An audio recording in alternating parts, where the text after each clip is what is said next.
for March 23, 2001. Tonight, a story of murder among friends.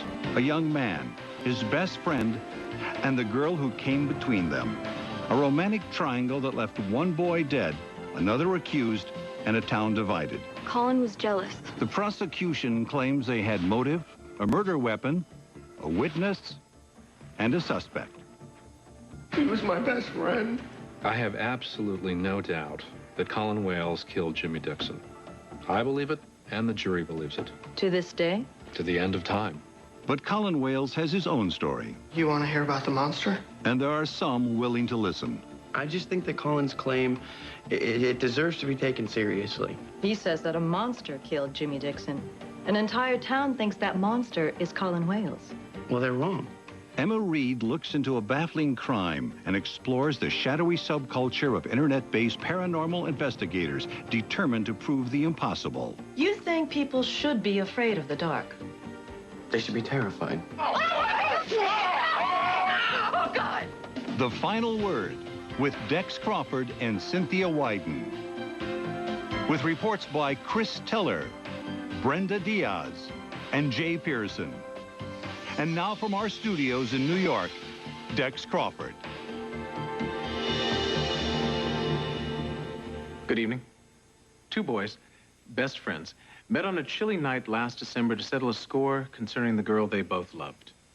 That confrontation ended in a bizarre murder that has left a town in shock and two families destroyed.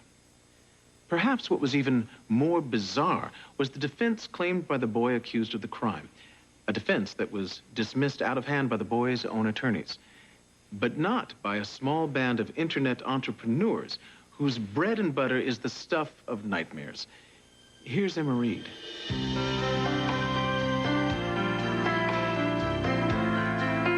Here's where it all began. Belglade, Florida. Small, cozy. Perhaps even that quaint term sleepy might apply here. It's the Norman Rockwell kind of place most of us would like to come to when the pressure of city living becomes just too much, when the daily horrors of living in the 21st century finally take their toll. But what happens when that horror comes to a place like this? A horror so terrible, it stuns both the mind and the heart. But when we came here to answer that question, we found ourselves suddenly on the other side of the camera. What are you doing here? Excuse me, boys, but we're Final Word. We're trying to cover a story here. You guys aren't interested in the true story whatsoever. You guys are here just for grisly primetime entertainment. You're fodder between commercials. We're here to get a story, all right? We've all seen the show. It's on, what, 8 nights a week now? 8 nights a week. Would you mind? Look, you guys run around, you try to be objective, but you're really not. No, you tease it out, you twist it around, you lead us on, you pitch it this way, you pitch it that way, and then you drop the noose to hang somebody for sweeps week. Is that what you're here for? To hang Colin? Colin Wales, the reason we came to Belglade. He and his family moved here 13 years ago. By all accounts, Colin Wales was an all-American boy. He grew up happy, played soccer, loved model cars, and told anyone who would listen that what he wanted most was to be an astronaut. Why an astronaut? Because that's what his best friend Jimmy Dixon wanted to be. And for most of those 13 years, both boys lived here and played here. They were inseparable. They loved sports, football, basketball. But then he started changing. Changing how? His clothes, his habits. I thought it was just, I don't know.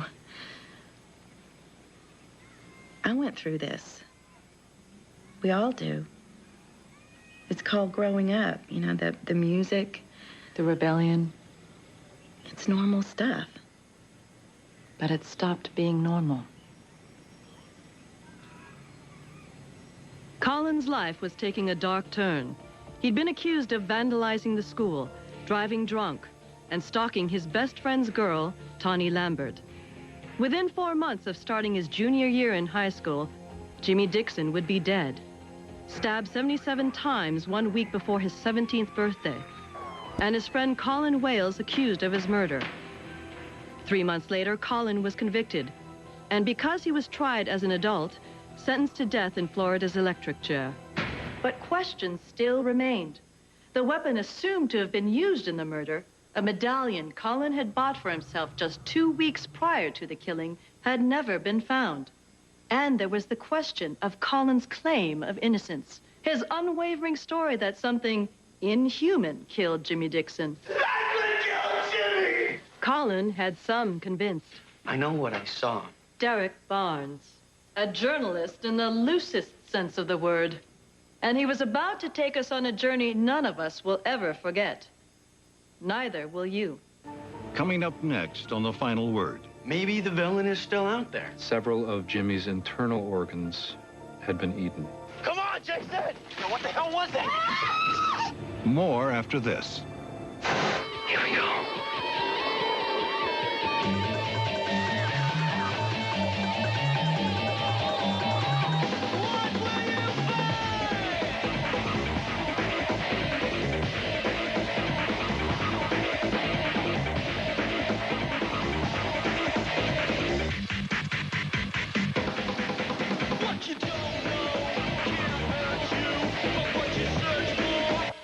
Who knows the internet contains a wealth of information. You can locate old friends, buy a book, or research almost anything, from pets to polar ice caps. But there are also websites devoted to less savory pursuits, to the strange, the bizarre, the supernatural. Who runs these sites? And what makes them tick? Once again, Emma Reed. Before coming to Belglade, Final Word's producers spent weeks poring over police reports, trial transcripts, and newspaper articles. We intended to explore this crime and its impact from every angle, including Colin Wales' claim that it was a monster out of that fateful night's darkest shadows who took his friend's life. It was just too preposterous, too feeble a defense to be taken seriously. Or was it? It's not that we're here to get a convicted killer off death row. Then why are you here? It's like a what if. What if what? Well, what if he's telling the truth?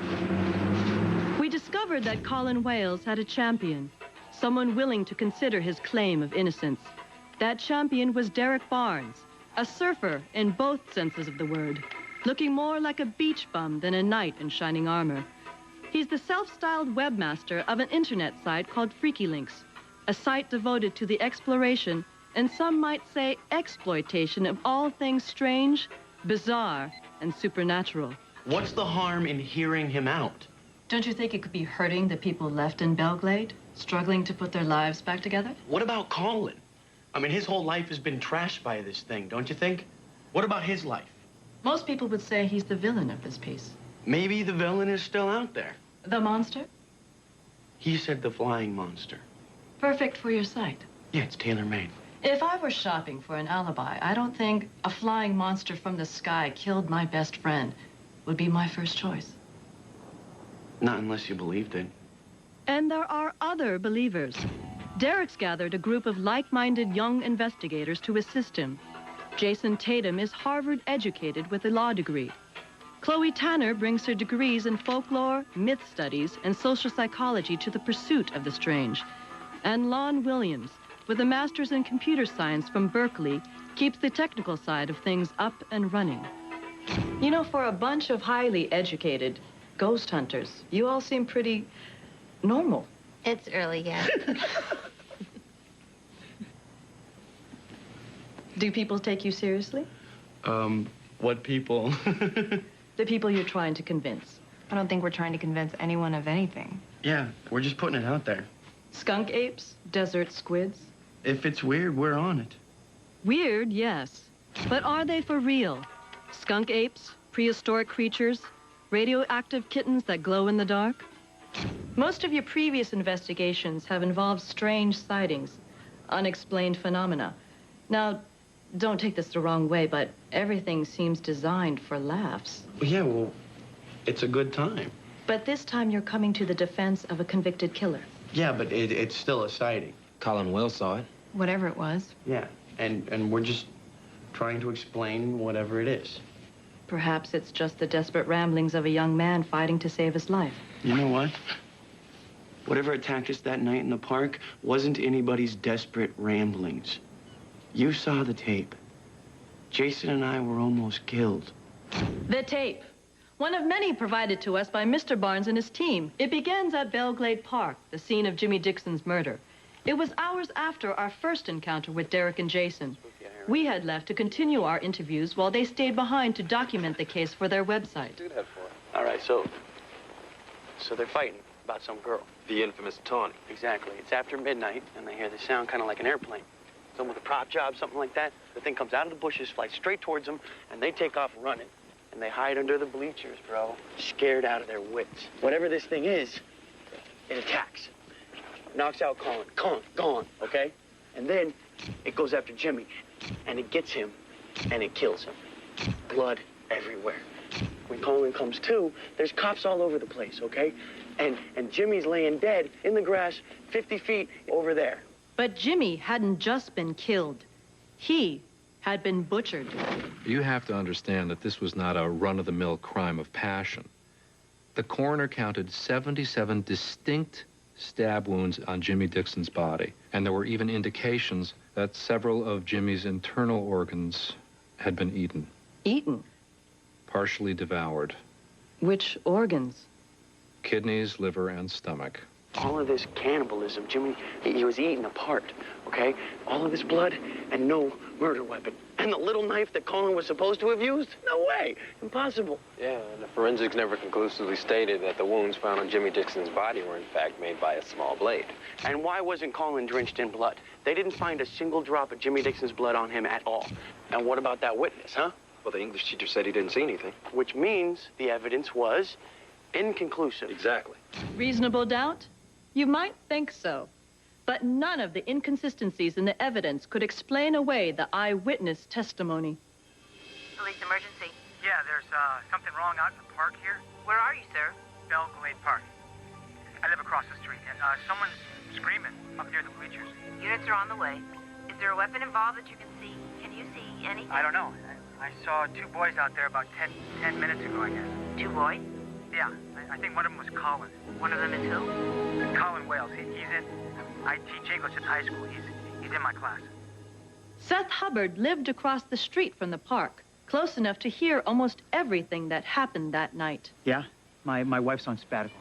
No, at any rate, after I got off the phone, I looked back in the park, and I saw the one boy on the ground. And the police were pulling Colin out from underneath the bleachers there. It was...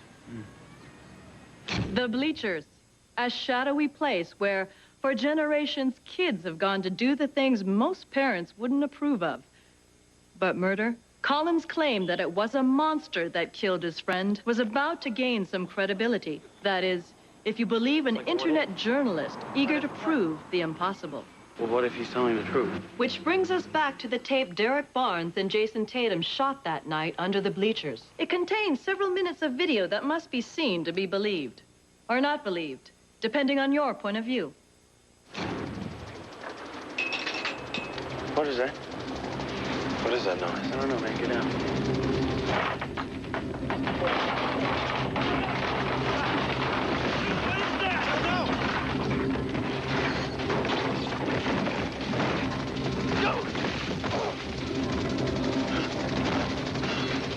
Okay. Yo, what the hell was that? What, indeed? Whatever it was gone, into the night. Derek and Jason were sure that they had just been attacked by the same thing that killed Jimmy Dixon. Or had they? Was it a hoax? Something to help Colin's case? If so, who was behind it? Surely there's no such thing as monsters. I know what I saw, and it wasn't human. When the final word continues... We know we're not dealing with some giant flying creature. Derek, be careful. You got a bad feeling? Yep. Me too. The final word will return after these messages. Once again, Dex Crawford. It began as an investigation into a small-town murder. Now, Final Word has uncovered the efforts of a group of young reporters. Are they determined to free a convicted killer, or are they riding a wave of publicity for their own unscrupulous reasons? Whatever their motivation, it appeared that they had been the target of what they describe as a monster. You've seen their frightening video, but what exactly does it prove? Emma Reed continues with our story. What is that? Derek Barnes and Jason Tatum claimed they experienced something unbelievable that night. And they even gave us the video to prove it. So that's what we set out to do. Well, it's digital. That means it's easy to manipulate, and you get almost no loss from repeated generations or adding or subtracting elements. Roger Spence is one of Hollywood's most sought-after special effects experts. If you've noticed his work on screen, then he's doing something wrong. What he does is create the impossible on a daily basis. And if you ever catch him at it... I'd probably just quit the business and open the trout farm in Oregon, I guess. But what about this monster? Was this really a legitimate encounter with the paranormal? First off, we know we're not dealing with some giant flying creature. How can you tell? Well, because they don't exist. The sound...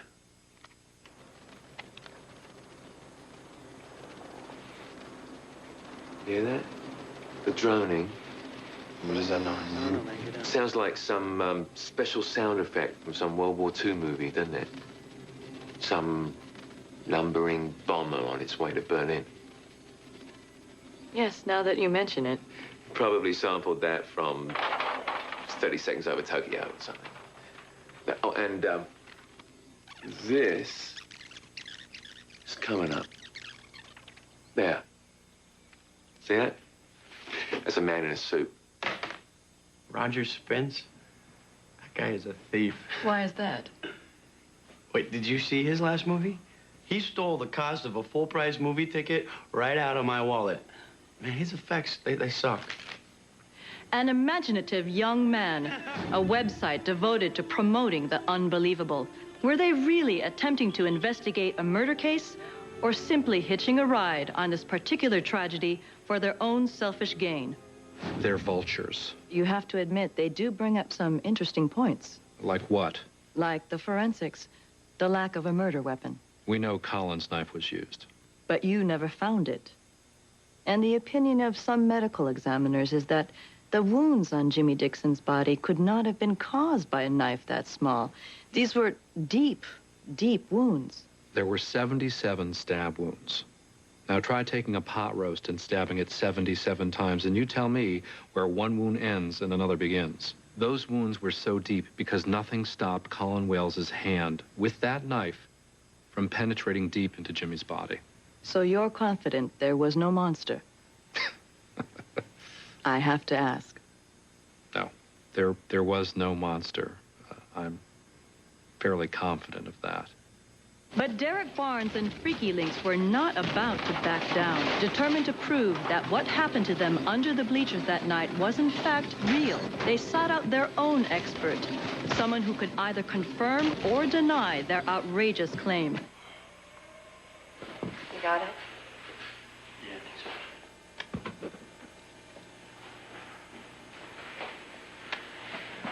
so. Okay, I'm getting a good image here.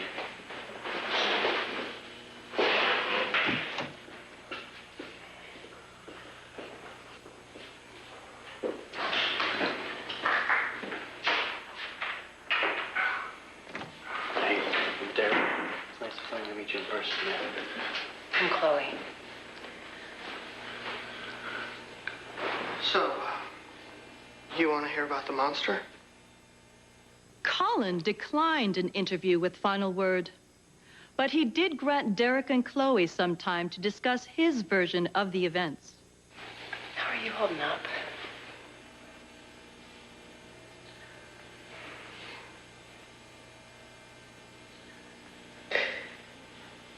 I'm sorry. No, it's okay, man. He was my best friend. Yeah, we know. And the thing is still out there. Okay, look, you're an English teacher. Mr. Hubbard. Yeah. He said that he didn't see any animal or any sort of creature attack you that night. And he wasn't looking, I guess. But he said he did see you and Jimmy arguing. About Tom. We weren't arguing. I was mad at him because he was being an ass. What, to Tawny? He was gonna dump her. I told him that he shouldn't. I told him she was great. Well, she thinks that you were stalking her. Well, the prosecutor's got to believe in that. Do you love her? No. She's Jimmy's girlfriend. Okay. I told her to pull back a little. You know, maybe make Jimmy jealous. Get him back on track. By pretending to like you? It's a dumb idea. So, that night in the park, did you see what attacked you? No. I just heard it. I think I was turning around to look. When I got hit, I think I was knocked out. And then I heard Jimmy screaming. And I just ran. I ran under the bleachers. Did it sound like this? Oh, my God.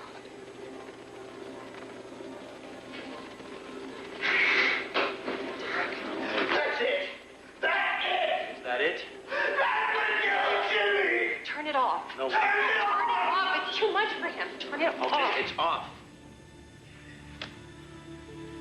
And once again, we found ourselves with more questions than answers. Was Colin's reaction real? Was he taking advantage of an opportunity to support his wild story? If there was a monster, or at least some rational explanation for what Derek and Jason experienced, could that explanation also help free a convicted killer? Earlier, you accused us of not being interested in the truth. Could I say the same about you? We're just looking for answers. Isn't that the same thing? Well, it depends on the answer. If you ask Colin Wales what killed his friend, his answer would be some sort of flying monster, but... But if you ask the prosecutor who put him on death row... Exactly. And you think the truth lies somewhere in the middle? I don't know, maybe. So what's the truth about you? Me? I'm just a guy that's trying to put cornflakes on the table. Well, why are you really doing this? Why are any of you here? Because we love what we do, and it's not a 9 to 5.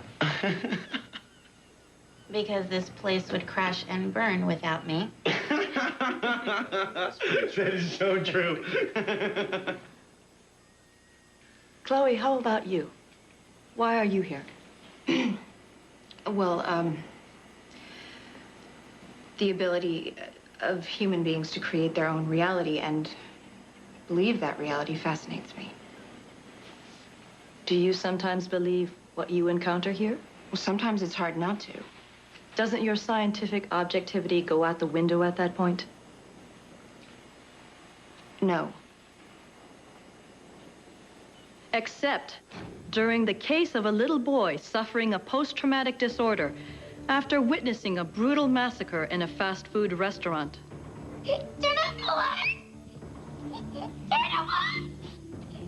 According to Dr. Amy Gibson, the psychologist in charge of the case, Dr. Tanner was brought in to consult, but within days, she willfully transgressed ethical boundaries and put the boy's mental health at serious risk. She did this, according to Dr. Gibson, by allowing Freakylinks access to patient files and other confidential information. That incident was settled. But your connection to Freakylinks almost cost you your license, didn't it?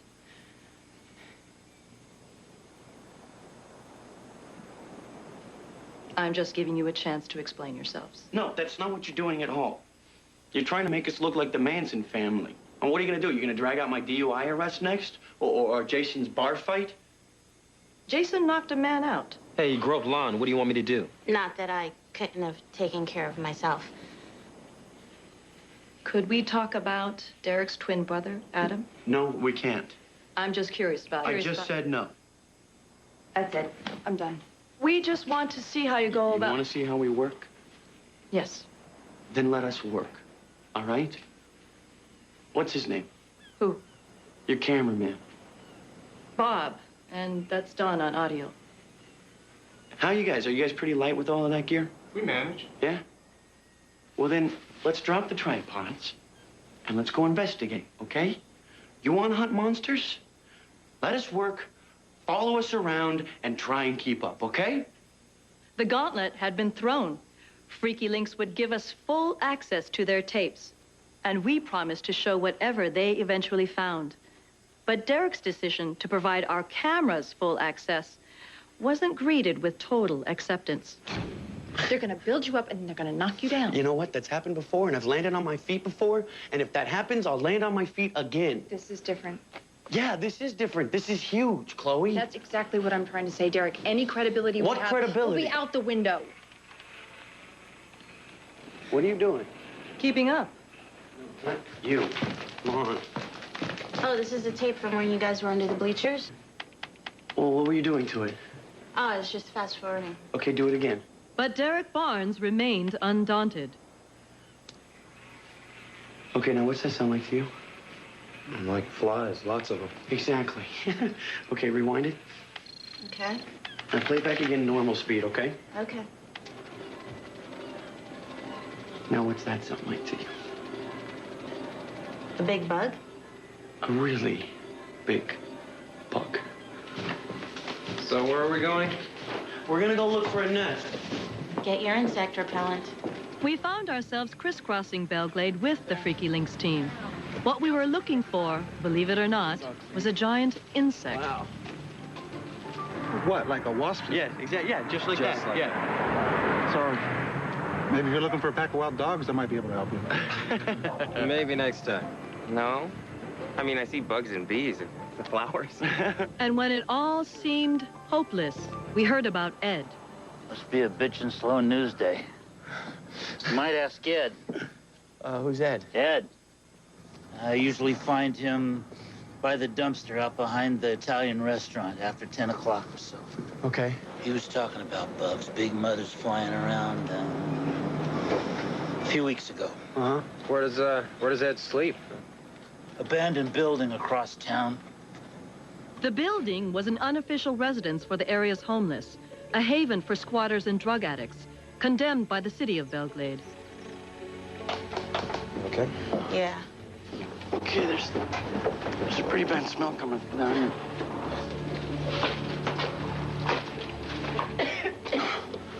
What's that smell like to you? Oh, God. It smells like a dead body. Oh, how would you know? Bosnia. It's been 14 months. Hey, D. Yo. Come check this out. What does this look like to you? That looks like pay dirt, bro. Oh. That is so weird. That thing is huge. Oh. Derek, be careful. At this point in the telling of our investigation, the producers of Final Word and the network that broadcast this program have required me to warn you that what you are about to see is quite graphic and quite disturbing. We debated the merits of including the following footage, but decided in the interest of public knowledge, it had to be shown. Again, I must warn you, what you are about to see may be quite upsetting.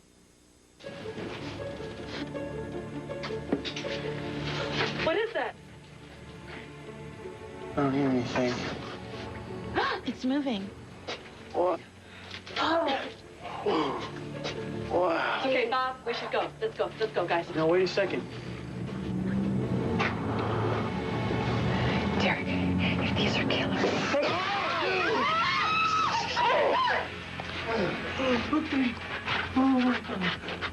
Was this another victim of Colin Wales? Or would this second body take our investigation in a direction no one was prepared to believe, except perhaps Derek Barnes?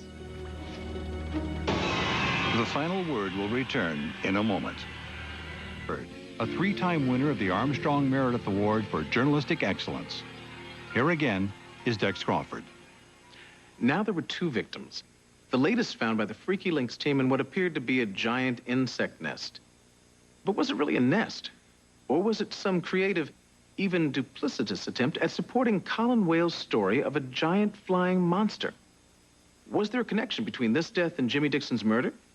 Reporter Emma Reed continues. His name was Ed Bronson, homeless and living in Belglade for the last 3 years. The police sealed off the crime scene within minutes.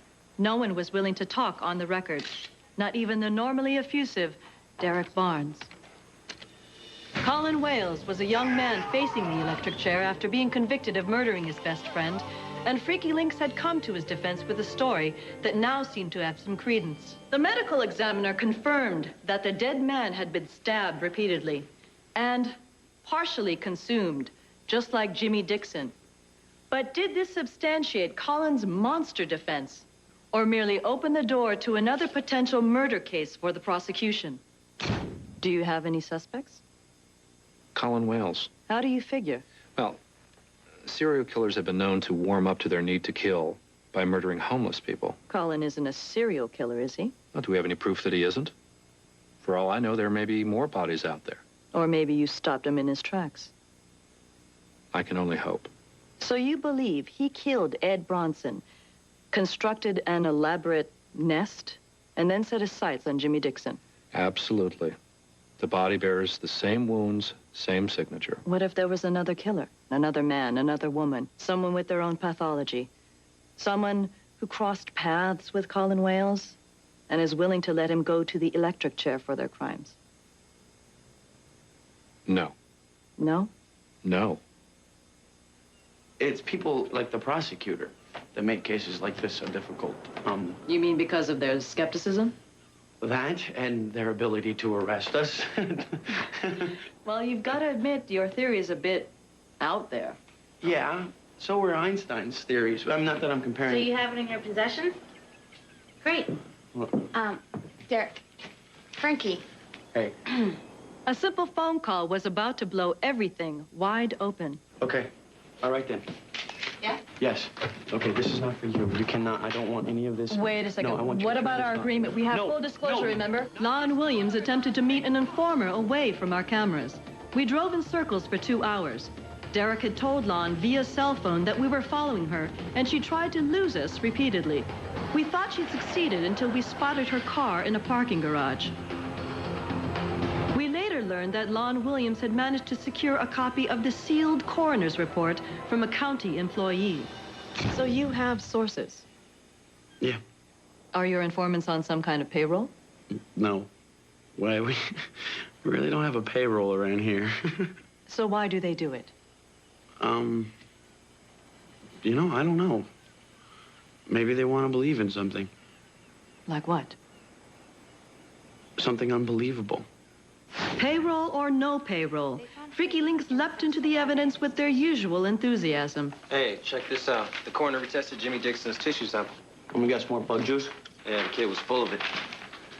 Yeah, and they ID'd it. Calcosoma caccocus.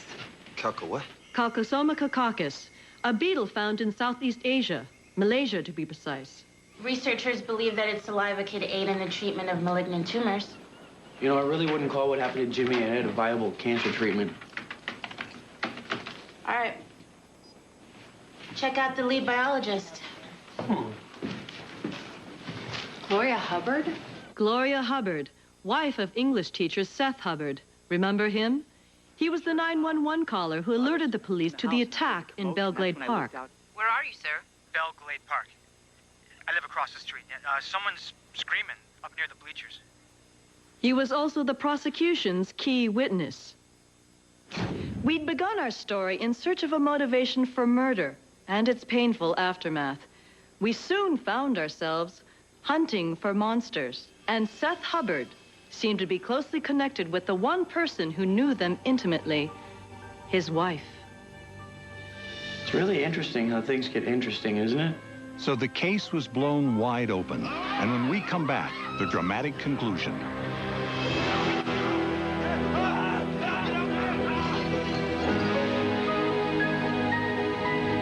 Continues.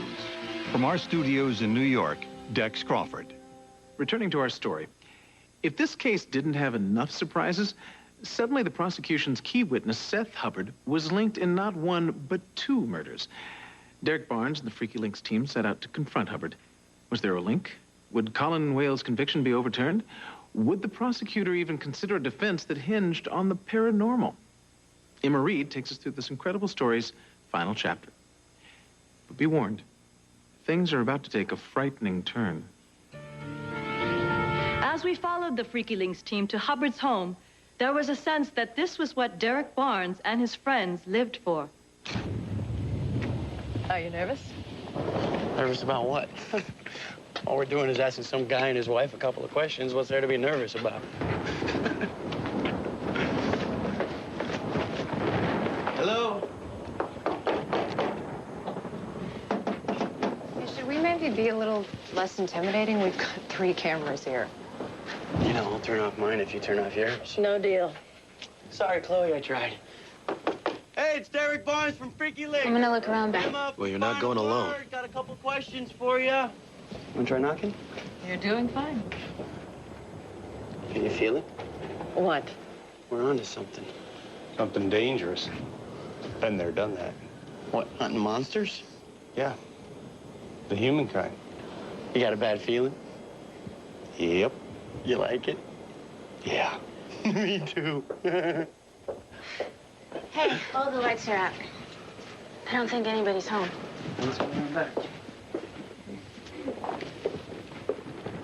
Hello! Oh. Watch your step, guys. Hello? Hello, Mr. Hubbard? Hey, guys, come check this out. This window, looks like it's locked from the outside. Oh, yeah. Look at the bars. They're all bent. Yeah, but from the inside. It's not like they're trying to keep burglars out. No, looks like they're trying to keep somebody in. Can you see anything? Yeah, a woman. What? A woman? Yeah. Hey! She's not moving.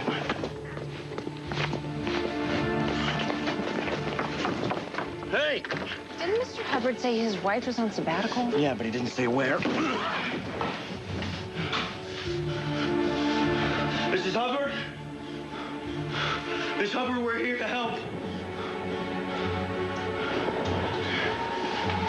Oh, my God. What is that? Is that blood? I'm thinking, yeah. What? Great. It goes in here. Okay, here we go. Mrs. Hubbard? Miss Hubbard? Mrs. Hubbard? Who is that? Is that his wife? I don't know. I'm not sure. I guess so. Looks like something ate her from the inside out. Where are you going? I'm gonna go upstairs, see if Mr. Hubbard wants an interview. What? What? This is his dead wife. Do you think he really wants to chat? I think he's gonna save Colin from death row. Jason, come with me. Bob, you stay here, make sure everything's all right. Jay, can we have the flashlight? Yeah. All right, we need the police. Hello, yes. We're at 1454 Grand Avenue. Bob, over here, your camera light. We have a dead body here. Colin's medallion. Wait a minute. The beetle. Wasn't Gloria Hubbard studying beetles for anti-cancer medicine? She wanted to help people. Oh, my... Yeah, I just want her to be free. She didn't mean to hurt Jimmy. Your wife killed Jimmy Dixon? The homeless man was, that was an accident. It's just a mistake. She just wanted to help. That's why she went to the rainforest. Mr. Hubbard, what was she researching? What did she find? Well, she thought she found a cure. She cross-typed her DNA with the insect. But the beetle got inside of her. It's changed her. It killed her. No. No. She's not dead. No, she's not dead. This isn't her. She's different now. Different? Yeah. Just how different our final word cameraman, Bob Schofield, was about to find out as he joined Derek Barnes and Jason Tatum upstairs in the Hubbard's attic.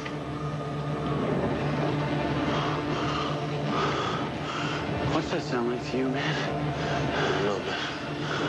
Let's keep looking.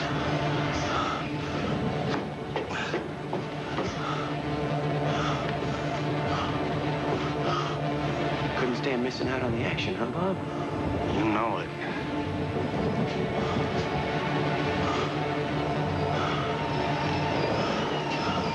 Oh, D?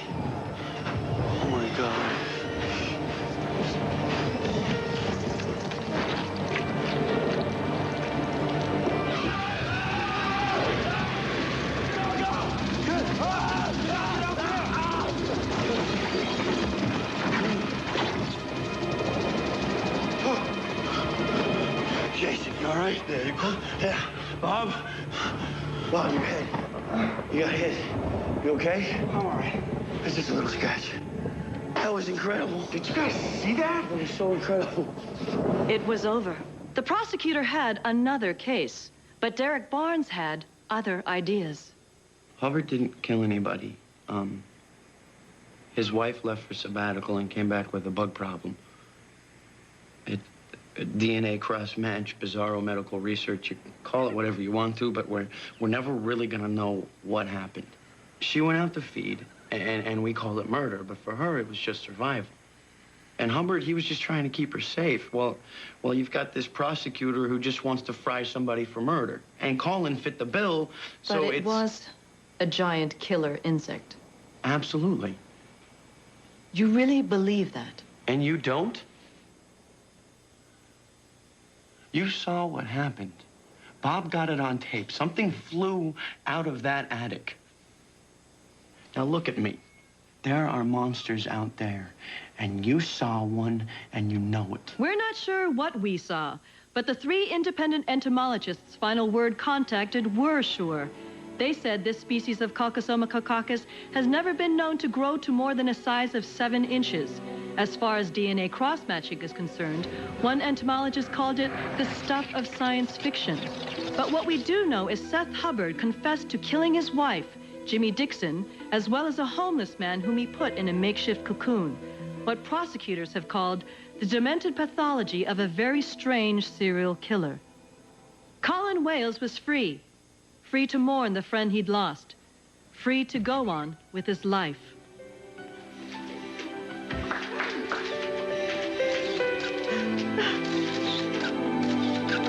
Did you kill your wife, Mr. Hubbard? She's free. And that's the final word. Stay tuned for your local news, and don't forget tomorrow morning on The First Word. Marie Santora and Jenna Wallace will have everything you need to know to start your day off right. Good night, everybody.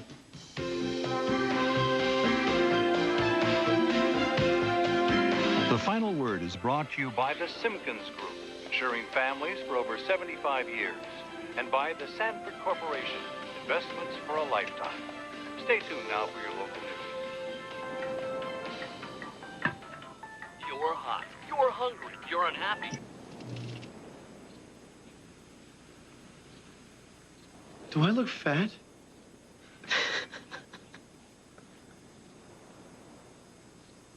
Put